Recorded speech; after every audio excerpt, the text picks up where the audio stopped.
I did have something we're going to talk about here, but I happened to just see a news story that an ape has learnt how to use chopsticks. And the patronising headline was, "Clever ape uses chopsticks," because we're in Australia and that's how they do the TV news here in the morning. But Jack was just trying to tell me that actually it's very hard for something like an ape. Yes, I think the stronger you get, like ape, very strong in the primate world. Very strong in the primate world.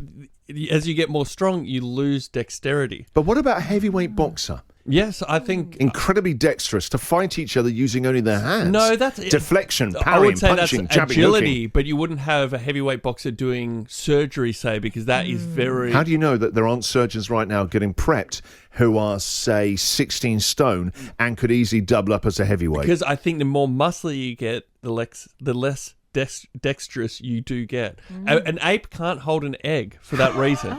Why have you sat on that information for 6 years in this studio? We could have built a bigger, more successful career around that kind of gold up there. Please tell me there's more stuff where that came from. How do you even know that? I'm pretty sure that's true. An ape can't hold an egg because it's too strong and it can't be delicate enough to hold the egg without crushing it. Think about when was the last time you saw an egg making up a nice omelette or a frittata? Is it true an ape can't hold an egg? You know what? There's actually not that much stuff on the internet about whether or not apes can hold an egg. I don't have an answer for you. I'm sorry. Keep diving. I'm willing to bet we have people that work for the many great zoos. Now, you might be at work right now, maybe cleaning out the lizard house. I don't know, and you got the station on the background. Can you get on the walkie-talkie and speak to the ape handlers? Jack believes that a big ape cannot handle an egg. It would crush it because it hasn't got the manual dexterity or sensitivity to not use its power to just crush. They're too strong. So if they went to grab an egg and then close their hand, the hand would be too strong. So we now have a man on the line. Ben, live from near your neck of the woods, Patsy, Werribee Zoo. Good morning, Ben. Good morning. How you going? Now, what do you normally look after at Werribee Zoo? So my team looks after primarily primates and carnivores. So I'm very fortunate enough to look after 3 beautiful silverback male gorillas. Now, I've seen silverbacks up close before. They are huge, aren't they? They're just incredible. It kind of takes your breath away when you're face to face with a silverback gorilla. Wow. Okay, so what can you tell us then? So Jack on the show, Ben, was saying how because of the lack of an opposable or whatever reasons, they've got too much muscle and power in them that they would crush an egg. They wouldn't be able to just handle an egg and pick it up. Unfortunately, I'm going to have to disagree with that assertion. They 100% have opposable thumbs. It's something that apes evolved to have to be able to grasp branches and eat the food that they eat. You're right. Otherwise, how are they swinging from the trees and that?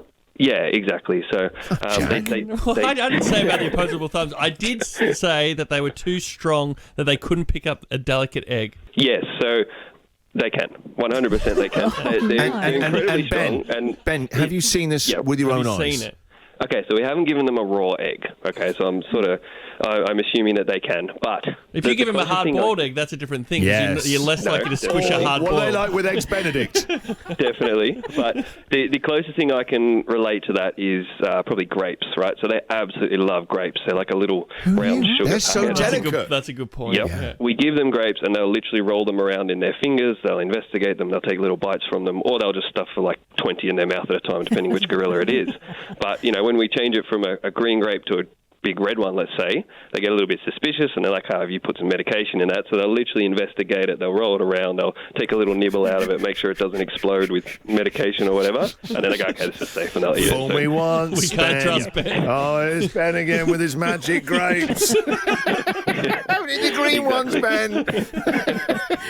It's very easy to lose their trust with a tiny little change. Yep. Yeah, I bet. Hey, Ben, thank you very much for freeing up some time. And check out Werribee Open Range Zoo. Ben, thank you very much. No problem at all. The Christian O'Connell Show, Gold 104.3.